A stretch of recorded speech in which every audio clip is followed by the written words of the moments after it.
Muling nagsama-sama ang mga criminal justice education professionals, City of Malabon University officials, at students para sa kanilang ikalawang academic forum noong April 26. Transforming Justice, Innovations in Criminal Justice Education and Practices, ang tema ng programa. 5 eksperto mula sa iba't ibang larangan ng law enforcement unit ang naging resource speaker sa forum. Ang unang speakers ay sina Maria Teresa Castillano at John Rodriguez, information officers ng Promotion and Advocacy Division ng Commission on Human Rights. Tinalakay nila ang iba't ibang saklaw ng Commission on Human Rights sa National Capital Region. Very important na kailangan turuan or educate yung mga criminology students in human rights. Why? Because eventually, magiging mga law enforcement agencies sila, then they will maintain the law, the public order, and safety of all human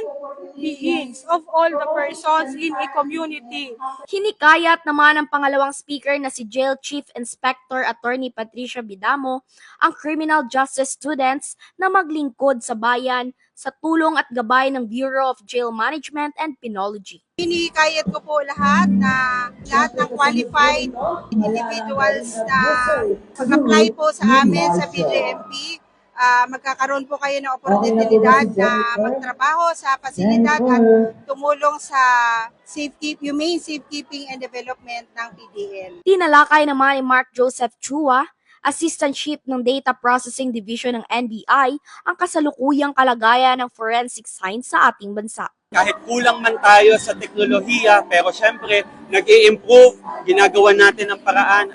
I can say, hindi lang NBI, but all the government agencies or law enforcement agencies, they are doing their best to acquire the best technology para magamit natin in terms of investigation.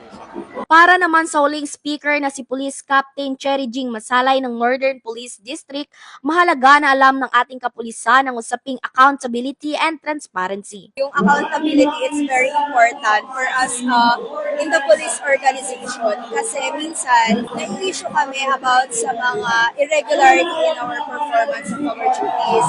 But then, we see to it na dapat yung mga conduct ng aming operations, we must abide by the rules. Para kay Dr. Francis Medlin Martesio, Dean ng College of Criminal Justice Education, mahalaga ang ganitong mga forum para sa mga susunod na law enforcers ng bansa. When it comes to our preparation, talagang kailangan talaga seryosohin, dibdibin kasi ang nakasalalay dito is yung mga knowledge and mga sinishare na experience ng ating mga experts na mga speakers. Ibinahagi naman ng mga estudyante ang kanilang mga natutuhan mula sa forum. As an CCJE student, this academic forum helps us to be critically aware when it comes to accountability and also the transparency, which is very important sa amin, sa future law enforcement. Ang kahalagaan ng academic forum para sa akin is para malaman ko kung ano pa ba yung mga pwede nating pasukan kung makakapagtapos tayo sa pag-aaral bilang maging isang pulis. Katulad ng BJMP,